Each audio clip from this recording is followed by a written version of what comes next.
말씀 보도록 하겠습니다.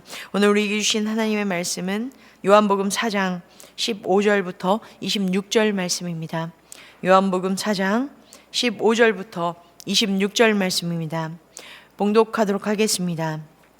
여자가 이르되 주여 그런 물을 내게도 주사 목마르지 않고 또 여기 물 기르러 오지도 않게 하옵소서. 이르시되 가서 내 남편을 불러오라. 여자가 대답하여 이르되 나는 남편이 없나이다. 예수께서 이르시되 내가 남편이 없다 하는 말이 옳도다. 너에게 남편 5이 있었고 지금 있는 자도 내 남편이 아니니 내 말이 참되도다. 여자가 이르되 주여 내가 보니 선지자로소이다. 우리 조상들은 이 산에서 예배하였는데 당신들의 말은 예배할 곳이 예루살렘에 있다 하더이다. 예수께서 이르시되 여자여 내 말을 믿으라. 이 산에서도 말고 예루살렘에서도 말고 너희가 아버지께 예배할 때가 이르리라. 너희는 알지 못하는 것을 예배하고 우리는 아는 것을 예배하노니 이는 구원이 유대인에게서 남이라. 아버지께 참되게 예배하는 자들은 영과 진리로 예배할 때가 오나니 곧 이때라. 아버지께서는 자기에게 이렇게 예배하는 자들을 찾으시느니라. 하나님은 영이시니 예배하는 자가 영과 진리로 예배할지니라. 여자가 이르되 메시아 곧 그리스도라 하는 이가 오실 줄 내가 아노니 그가 오시면 모든 것을 우리에게 알려주시리이다.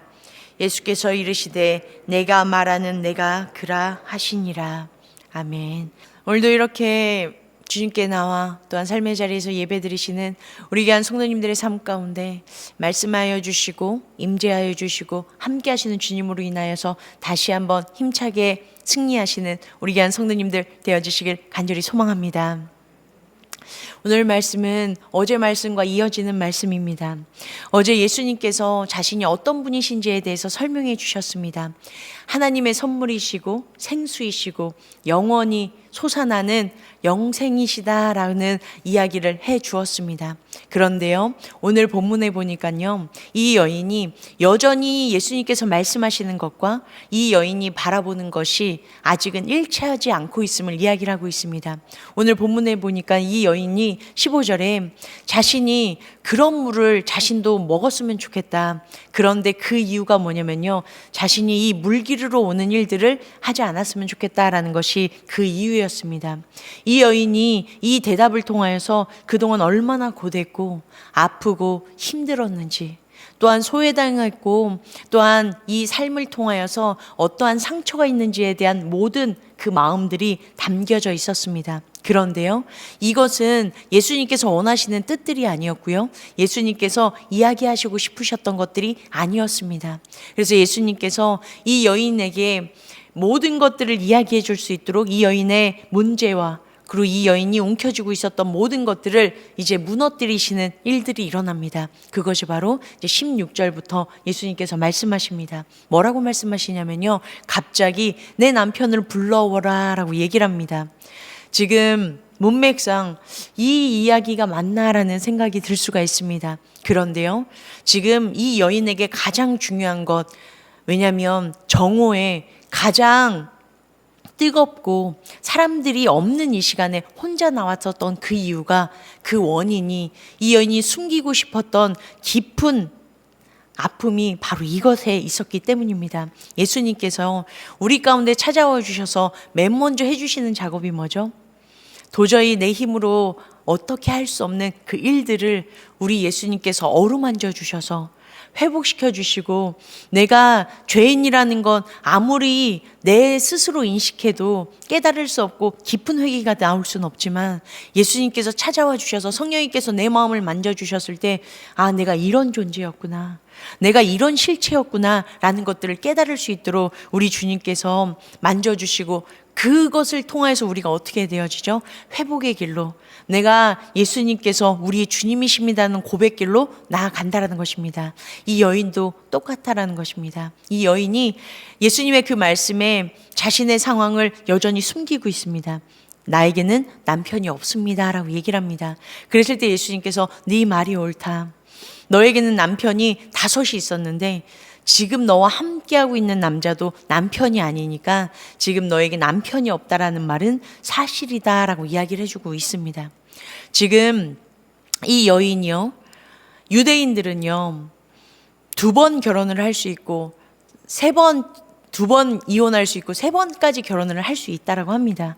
그런데 이 여인이 5번이나 이런 일들이 있었다라는 것은요, 지금 이 상황이 어떠한 상황인지, 그리고 얼마나 이것들로 인하여서 질시를 받고 얼마나 많은 아픔들이 내재되어 있었을 것인지에 대해서 이야기를 하고 있습니다.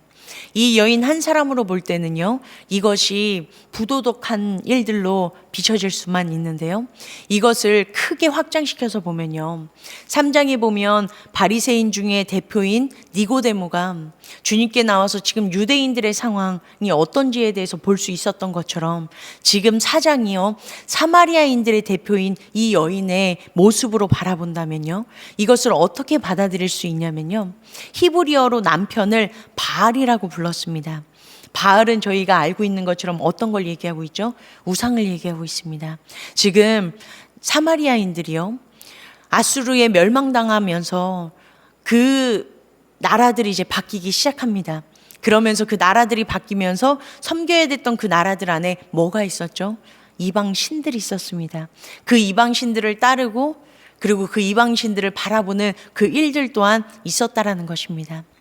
그렇게 지금 문화가 바뀌고 우리가 혼합하면 안 된다라고 이야기를 하는 이유가 바로 어떤 거냐면요, 그 안에 내재되어 있는 그들이 내포하고 있는 우상들이 그 힘을 발휘하고 있기 때문입니다.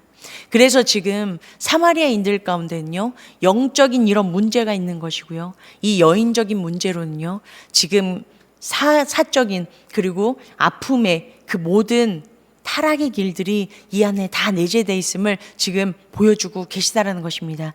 이게 해결되지 않고서는, 이게 근본적인 것들이 끊어지지 않고서는 오늘 예수님께서 말씀하시는 그 일들이 이루어질 수 없다라고 얘기를 합니다. 지금 예수님께서 이 여인의 본질적인 부분, 이 여인이 어떠한 사람인지에 대해서 직시해 주셨습니다. 그랬을 때 이 여인이 고백이 바뀝니다. 처음에는요, 유대인 남자였습니다. 그런데요, 예수님의 말씀을 듣고 나서 주여라고 호칭을 존경하는 것으로 올려줬습니다. 그런데요, 지금 예수님께서 이 모든 상황을 알고 있는 것들을 듣고 나서 이 여인이요, 예수님은 어떤 분이시다라고 고백을 하냐면요, 당신은 선지자로서이다 라고 얘기를 합니다. 예언자다라고 이야기를 합니다. 그러면서 이 여인이 그동안 궁금했었던 것, 그리고 지금도 여전히 싸우고 있는 것, 그것에 대해서 이야기를 합니다. 왜냐하면 예배를 통해서 하나님께 나아갈 수 있고, 예배를 통해서 죄사함이 이루어져야 되는데, 지금 유대에서는요, 유다 사람들은요, 예루살렘에서만 예배를 드려야지 참된 예배다라고 얘기를 하고 있고요.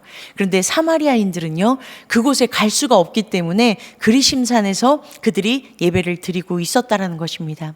그렇기 때문에 예배의 문제가 지금 이들에게 엄청난 문제고 이슈였다라는 것입니다. 그래서 이 예배를 통하여서 어떻게 우리가 예배할 수 있겠습니까?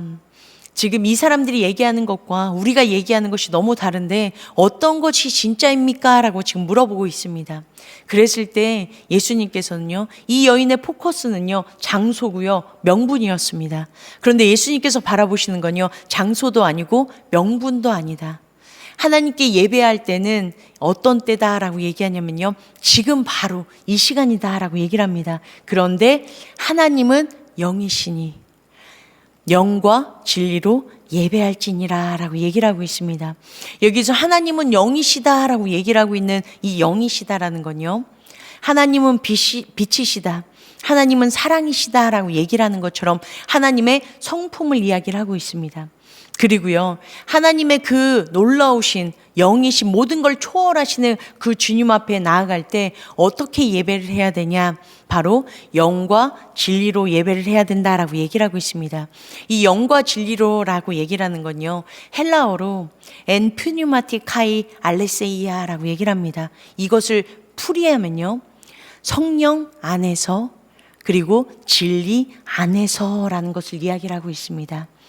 성령 안에서다라는 것은 어떤 것을 얘기하고 있냐면요, 3장에서 보니까요, 니고데모가 바리새인이고요, 예수님께 나왔습니다. 그런데 예수님께서 뭐라고 얘기해 주시냐면요, 거듭남에 대해서 얘기해 주셨고요, 이 거듭남은 물과 성령으로 말미암아 일어날 수 있다, 그래야지만 하나님의 나라에 들어갈 수 있고 볼 수 있다라고 얘기를 해주셨습니다. 그리고요, 이것은 더 쉽게 어떻게 하는 거죠? 하나님께서 보내주신 예수님을 아는 것, 믿는 것이다 라고 이야기를 해주셨습니다.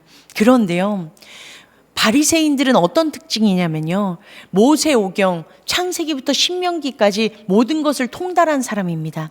하나님의 말씀을 다 알고 있었던 사람입니다. 그리고요, 하나님의 영, 성령은요, 이미 창세기부터 신명기 안에 성령님이라는 이 개념이 이 안에 다 들어가 있습니다.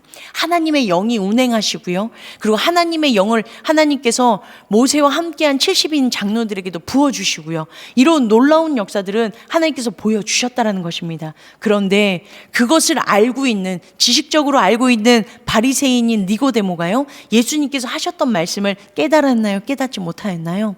깨닫지 못하였습니다. 그리고요, 지금 이 여인도요, 사마리아인이라고 해서 저희가 율법에 대해서 몰랐을 거야 라고 생각하는데 아닙니다. 사마리아인들도요, 모세 오경을 취하고요, 그것을 믿고 연구하고 공부했던 사람입니다. 대신 다른 점이 있다면요, 이 사마리아인들은 모세 오경만 취하는 게 문제였고요, 예언서나 다른 것들은 믿지 않았습니다. 그리고요, 사마리아 오경이라고 부르는데요, 그 이유가 뭐냐면요, 분명히 신명기에서 얘기하고 있는 것들을요, 이들이 바꿔서 얘기합니다. 모세가 하나님의 명령을 적은 돌들을 세운 것이 신명기에서는 에발산이라고 얘기하고 있는데, 이들은 사마리아 오경에서는요, 그리심산이다라고 얘기를 하고 있고요. 그리고 창세기에 보니까요, 아브라함이 이삭을 바치는 것이 모리아 땅이라고 나와 있는데요, 그런데 사마리아 사람들은요, 세겜의 모래 땅이라고 읽습니다. 자신이 거주하고 있는 지역에 그 일들이 일어났을 것이라는 명분을 집어넣었다라는 것입니다. 그래서 사마리아 오경과 오경의 특징은요, 맞소라 서번에서 얘기하지 않은 것들이 길게 나열되어 있습니다. 왜냐하면 자신들에 맞게 변형했기 때문입니다. 그렇기 때문에요, 이 사마리아 여인이 예배에 대해서 지금 이야기를 했던 것은요, 이 여인이 그냥 얼토당토 않게 자신이 지금 죄 사함을 받고 싶어서 이런 대화를 한 것이 아니라요, 많이 알고 있었고요, 근본적으로 어떤 일들이 일어난지에 대해서 분명히 깨달을 수 있는 근본적인 환경과 지식들은요, 이미 모세 오경 안에 주어져 있었다라는 것입니다. 그런데 이 여인도요, 예수님과 대화하는 가운데 그것을 깨달을 수 있었나요? 깨달을 수 없었습니다. 그런데 어떨 때 이 깨달음이 명확하게 이루어지냐, 바로 예수님께서 내가 그 모든 근본인 것이 내가 되어진다라고 얘기를 할 때, 그리고요, 후대에서는 어떤 때 이런 일들이 명확하게 깨달아지죠?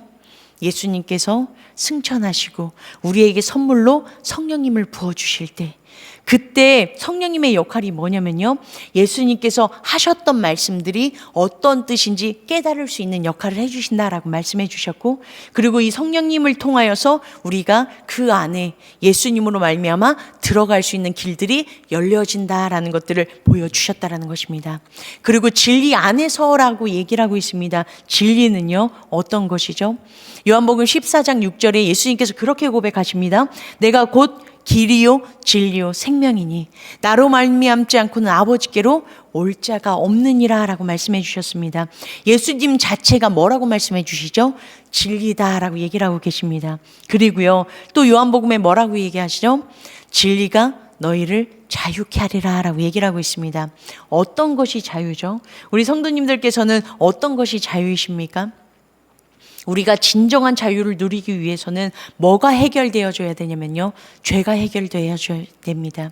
이 죄의 무게가요, 너무 무거워서 우리가 일상을 살아갈 때 이 죄의 무게가 점점 커가면요, 우리들의 영혼이 짓눌리기 시작하고, 우리들의 영혼이 짓눌리기 시작하면요, 우리 가운데 평안함과 자유함이 없게 되어집니다. 그렇기 때문에요, 예수님을 통하여서, 진리이신 예수님을 통하여서 자유가 있다는 것은 어떤 뜻이냐면요, 우리 가운데 무엇을 해결해 주셨다는 것이냐면 죄를 해결해 주셨다는 것입니다. 예수님께서 어떻게 해결해 주셨죠? 십자가로 말미암아 목숨까지도 아끼지 아니하시고 그 죄를 우리 가운데 도말해 주셨다는 것입니다. 그것으로 인하여서 우리가 하나님께로 나아갈 수 있는 담대함을 누릴 수 있게 되어졌고요. 그리고 영과 진리로 예배할 수 있는 예배가 어떤 것이죠? 하나님께서 원하시는 대로 하나님의 말씀이 우리들의 삶에 그대로 실천되어지는 것, 그것이 예배지 않습니까? 그것이 이루어질 수 있는 그 이유는요, 성령님께서 우리 가운데 예수님의 그 놀라우신 일들이 이루어질 수 있도록 도와주시는 거고요. 예수님의 그 일들은 어떤 거죠? 목숨까지도 아끼지 아니하시는, 목숨까지도 내버리시는 그러한 간절함을 가지고 이 모든 말씀을 성취해 주셨던 것. 하나님의 말씀을요, 가장 이루시고 가장 아름답게 보여주신 분은 예수님이십니다. 그 모든 것들을 이겨내시고 모든 것들을 성취해 주신 그 예수님의 그 길을 우리가 어떨 때요? 성령과 진리이신 예수님 안에 있을 때 그것을 예배의 삶으로 살아낼 수 있다라고 이야기를 해주고 계십니다. 그랬더니 이 여인이 우리가 메시아가 올 줄 압니다라고 얘기를 합니다. 그랬더니 예수님께서 명확하게 말씀해 주십니다. 내가 그니라 라고 얘기를 하고 있습니다. 이것은요, 요한복음의 특징인 에고 에이미다 라고 얘기를 합니다. 에고 에이미는 나는 뭐뭇이다 라고 얘기를 하고 있습니다. 이것은요, 출애굽기 3장에 보니까요, 하나님께서 자신을 모세에게 그럼 내가 누가 보냈습니까? 라고 얘기할 때 나는 스스로 있는 자다. 에흐예 에쉐르 에흐예 I am who I am. I will be who I will be. 나는 너네가 원하는 모든 것이 되어줄 수 있는 사람이다. I am 다음에 보어가 와야 되는데 그 보어가 내가 필요한 모든 것, 나에게 힘이 필요합니다. 나에게 사랑이 필요합니다. 나에게 은혜가 필요합니다. 나에게 주님의 피난처가 필요합니다 라고 우리가 하나님 앞에 나아갈 때 우리 주님께서는 우리의 모든 것이 되어주신다 라고 얘기해 주셨던 것처럼요, 똑같이 예수님도 하나님이신 그분이신 것처럼 똑같이 내가 너희에게 그런 사람이다 라는 것들을 소개해 주셨다라는 것입니다. 지금 코로나 시대를 살아가고 있습니다. 우리가 그 전에도요, 미디어가 활성화되어 있어서 미디어를 통하여서 많은 설교와 그리고 많은 좋은 것들을 접할 수 있었습니다. 그런데 코로나라는 특수한 것들로 인하여서 저희가 더 미디어를 통하여서 말씀의 홍수 가운데 우리가 그 안에 들어가 있습니다. 그런데 오늘 말씀처럼요, 우리가 예배는 참 많이 드리고요, 좋은 말씀은 참 많이 듣는데 정말로 성령 안에서, 예수님 안에서 우리가 예배 드리고 있는 것들은 얼마나 많이 있는지, 횟수가 중요한 것이 아니라, 장소가 중요한 것이 아니라 정말 내가 마음과 성품과 힘을 다해서 예수님께 진정으로 예배 드리고 있는 예배자인지 우리가 돌아보는 시간이 바로 코로나 시기임을 잊지 않으셨으면 좋겠습니다. 하나님이 찾으시는 사람은요, 여러 사람이 아니라고 합니다. 단 한 사람, 진정으로 예배하는 그 단 한 사람을 찾고 계십니다. 그래서 그 한 사람으로 인해서 어떤 일들이 일어나냐면 하나님의 뜻들이 이 땅 가운데 성취되어지는 놀라운 일들이 일어난다라는 것입니다. 오늘도 우리가 성령 안에서, 진리이신 예수님 안에서 진정한 예배를 하는, 그래서 우리들의 삶의 예배, 이곳에서 예배 드리는 것으로 그치는 것이 아니라 예배는요, 예배당을 나서는 순간부터, 삶의 예배에서부터 진정한 예배가 시작되어진다는 것, 우리가 잊지 않고 오늘도 다시 한번 내가 어떠한 사람인지, 내가 어떠한 모습으로 예배드리는 예배자인지 하나님 앞에 우리의 마음을 올려드리는 우리 귀한 성도님들 되어주시길 간절히 소망합니다. 그럴 때 우리 주님께서 다시 한번 우리 가운데 나에게 처음 찾아와 주셨을 때 그 불붙듯한 그 사랑으로 인한 그 기쁨과 그 감사와 그 감격으로 그 어떤 것도 상관없습니다. 나는 주님만 예배하겠습니다. 나는 주님만 높이겠습니다. 라는 그 마음들이 다시 한번 일어나서 우리가 주님 앞에 더 가까이 나아가고 주님께서 원하시는 예배로 주님께 영광 돌리시는 우리 귀한 성도님들의 삶과 저의 삶 되어주시길 간절히 소망합니다.